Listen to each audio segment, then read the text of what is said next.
Welcome back, dudes. My name's Rob. I have a bunch of stuff going on this channel. If you want to learn about high performance boats, old snowmobiles, new snowmobiles, rebuilding the 911, doing a bunch of stuff, click down here. This episode is going to be about removing the bumper on my 90 Civic Si. Never done that before, but as you can see, it's fitting poorly.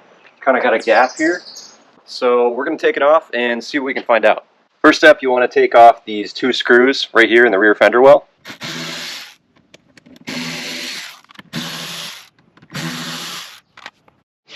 And you're going to want to go in here. There's going to be an 11mm bolt right here. Same on this side.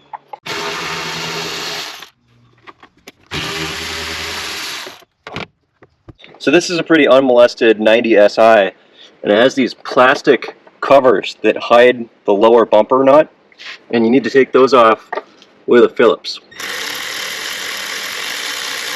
Now that the bumper mount cover is off, you should be able to get to this guy. Now you may be wondering why I didn't show the other side. Well, you'll see.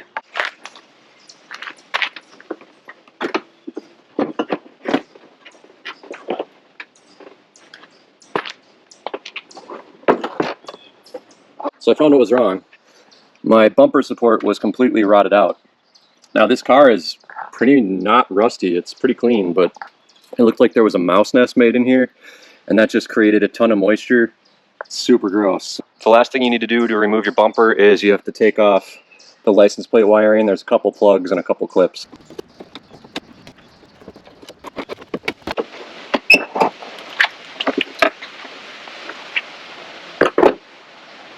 There you go, bumper's off. If you learn anything, leave a comment. Cheers, boys. Till next time.